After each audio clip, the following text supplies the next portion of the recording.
Assalamu alaikum wa rahmatullahi wa barakatuh. First of all, I would like to thank the Third International Conference on Materials Science and Nanotechnology for inviting me to present my work entitled Bismuth Sulphide Decorated Zinc Oxide Nanorods Heterostructure Assembly via Controlled SILAR Cationic Concentration for Enhanced Photoelectrochemical Cells.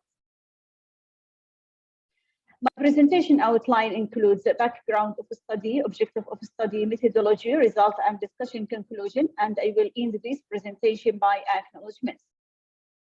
With the development of the industry, the traditional energy sources are largely consumed, and the environmental pollution dramatically harms people's health. So searching for alternative sources of energy becomes a crucial step to avoid many crises in our environment and our health.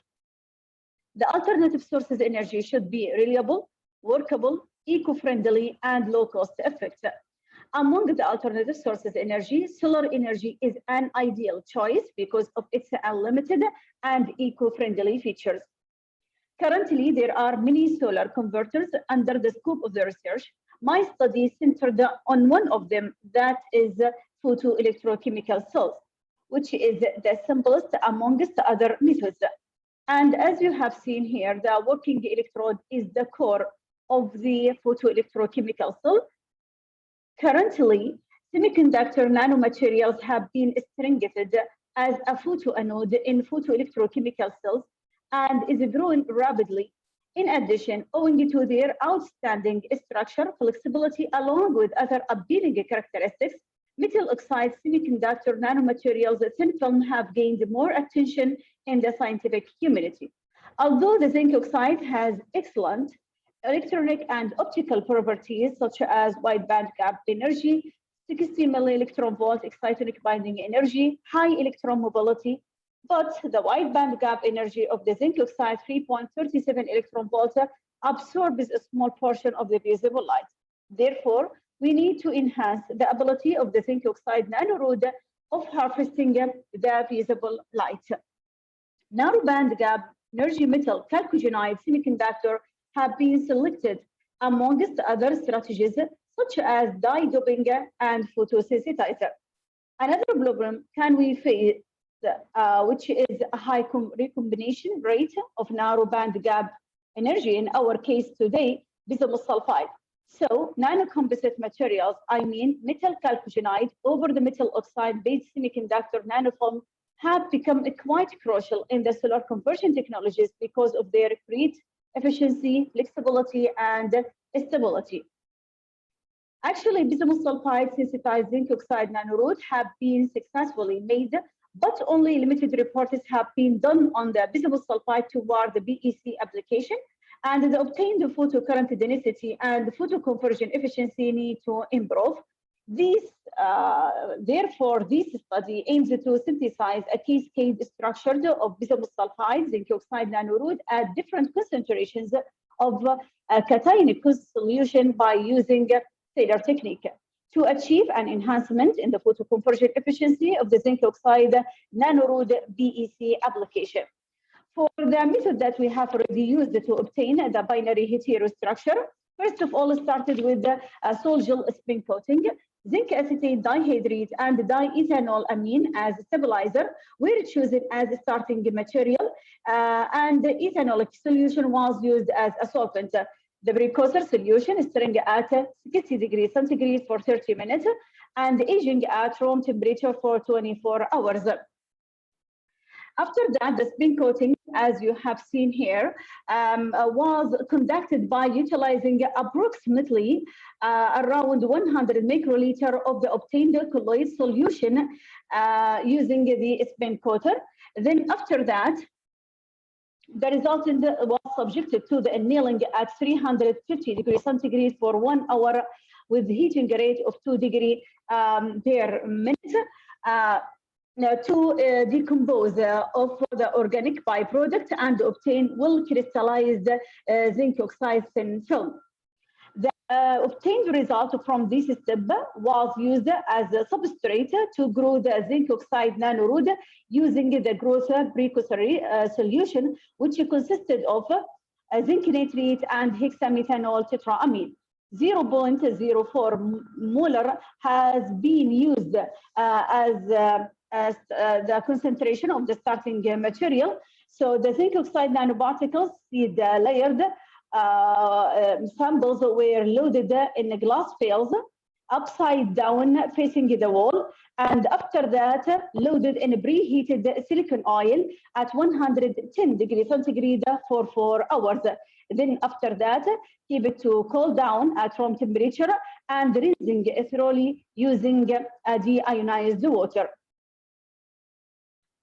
Now, for preparing the binary heterostructure, bismuth sulphide, zinc oxide nanorod at different concentration of the cationic precursor, the obtained result from the last step was dipped first for the absorption in bismuth nitrate precursor with using different concentration in the range between 1 millimolar to 10 millimolar for 60 seconds. Then after that, in the second step, the coated zinc oxide nanorod sample from this step was dipped in the ionized water to eliminate any lossy bond for 60 seconds also.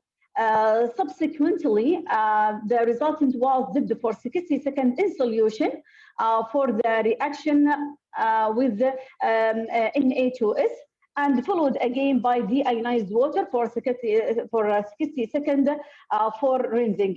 These 4 steps are considered as one cycle. So this procedure has been repeated 7 times to get 7 cycles of bismuth sulphide zinc oxide nanorod. By increasing the concentration of the cationic precursor, we can see the sample become darker, indicating more bismuth sulphide was deposited over the zinc oxide nanorod. For the results and discussion, first of all, X-ray diffraction and Raman spectrum have been done to check the crystallinity and the purity for binary heterostructure. So to conclude the result from these 2 characterizations, we can say that the zinc oxide has a vorticized structure with the well orientation along the C-axis 002, while the bismuth sulphide has orthorhombic structure. The deposition of the bismuth sulphide over the zinc oxide nanorod doesn't affect the crystallinity of the zinc oxide nanorod. And apart from the effect of the bismuth sulphide over the zinc oxide nanorod, affect of the concentration, we can see the amount of the bismuth sulphide increased by increasing the cationic precursor concentration, and we can indicate that via the increasing the intensity of some peaks such as 023, 053, and 091. For the morphological structure, FISM images of the zinc oxide shows that the zinc oxide has well orientation on ITO glass substrate with the distinct hexagonal vorticized structure. While after deposition, the bismuth sulphide over the zinc oxide, we can notice that small nanoparticles distributed over all the zinc oxide nanorod with non-uniform distribution. By increasing the concentration to 3 millimolar, we can see that the small nanoparticles distributed very well, covering the whole entire surface of the zinc oxide nanorod with the homogeneous way. And the gap between the zinc oxide nanorod is still in a good condition that can enhance the surface area of the zinc oxide nanorod toward the BEC application. The increasing the concentration of the cationic precursor above 3 millimolar, there is a strong indicator of the agglomeration of the bismuth sulphide over the zinc oxide, in a way blocking the gaps between the zinc oxide nanorod and affecting the surface area. The optimal condition, 3 millimolar. We have already tested the selected area electron pattern of the plain zinc oxide nanorod and the bismuth sulfide. And as you have seen here, the zinc oxide has hexagonal vorticized structure with the d spacing equal to 0.26, while the bismuth sulfide zinc oxide nanorod shows poly nature of the crystallinity with the d spacing 0.26 and 0.31 nanometer, corresponding to the hexagonal vorticized structure and orthorhombic structure of the zinc oxide and bismuth sulfide, respectively. The TM images shows how the surface of the zinc oxide was so smooth.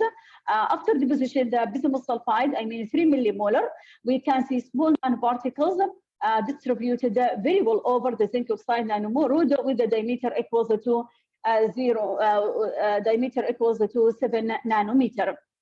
The FFT pattern of the bismuth sulfide obtained from the selected area, which RTM, shows the two fringes, one of them with the D spacing equals to 0.26 nanometer and 0.31 nanometer, corresponding to the hexagonal vorticized structure and orthorhombic structure of the bismuth sulfide, respectively, within the thin film, which means successful deposition of the bismuth sulfide over the zinc oxide as a nanocomposite film. The XBS spectra also done to examine the compositional and the electronic state of the binary heterostructure, and the XBS spectra proved the coexistence of the bismuth sulfide and the zinc oxide within the heterostructure, the photoanode, and all the value of the binding gap energy of the binding energy are in a good agreement with the other published studies. For the optical properties, it was studied by employing the UV visible spectrophotometer. The wavelength is ranging from 300 to 800 nanometer. Figure 8 shows the absorption age of the zinc oxide less than 400 nanometer. That means it absorbs only in the UV range. After deposition, the bismuth sulfide with the different cationic precursor concentration, we can see that there is a redshift in the absorption age, indicating the strong improvement in the optical properties of the binary heterostructure. From this data, we can calculate the band gap energy. And as you have seen here, the band gap energy decreased clearly after deposition the bismuth sulfide, indicating a good enhancement in the optical properties. For the photoelectrochemical performance, the photoelectrochemical performance has done using 3 electrode cell configuration, and as you have seen here, there is efficient enhancement in the current density, in the photocurrent density from 0.337 milliampere to 39 after deposition the bismuth sulfide. By increasing the concentration of from 1 millimolar to 3 millimolar, we can see there is perfect enhancement in the photo current density to reach 1.92 milliampere per centimeter square. After that, there is a slight decrement in the photo current response before showing the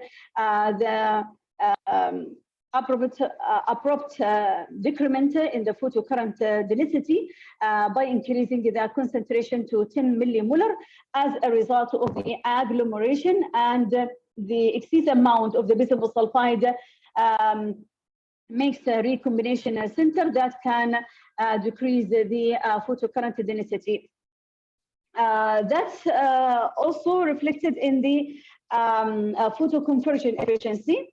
So increasing the concentration of the bismuth ion by more than 3 millimolar might cause excessive amount of the bismuth sulfide being coated, which could block the space between the zinc oxide nanorod, as we mentioned in the PSM images, and the recombination process started to work. This can lead to the reduction in photocurrent density, as we mentioned before, and also the photoconversion efficiency of the photoanode. So the highest value of the photocurrent density was achieved by the sample prepared using 3 millimolar of bismuth nitride. That was almost 7 times greater than the pure zinc oxide nanorod. So we can conclude that the heterostructure bismuth sulphide has been synthesized via SILAR technique, and their properties upon the different cationic concentration were investigated for BEC application. We can see that there is a strong enhancement was observed in the photocurrent density of the bismuth sulphide zinc oxide nanorod prepared using 3 millimolar of bismuth nitride at value of 1.92 milliampere per centimeter square with photoconversion efficiency equals to 1.65%. With higher cationic concentration was used for synthesizing, abrupt reduction in the photoconversion efficiency was observed owing to the recombination formation. So as this finding has provided a valuable fundamental vision for the developing a new heterostructure photoanode using a simply narrowband gap basis to be designed for BEC application. By the end of this presentation, I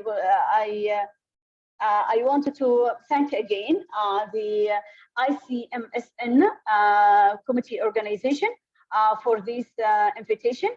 And also, I would like to express my thanks to the Imam Abdulrahman bin Faisal University and the University of Butra, Malaysia, and also my team, Supervisor Prof. Zulkarnain bin Zanyad, Prof. Zain Al-Abidin bin Talib, Prof. Janet, and Prof. Ara. Thank you very much. For more details, you can refer to the barcode to see more details about this work. And for more scientific cooperation, you can have a look to my Google Scholar. Thank you very much again.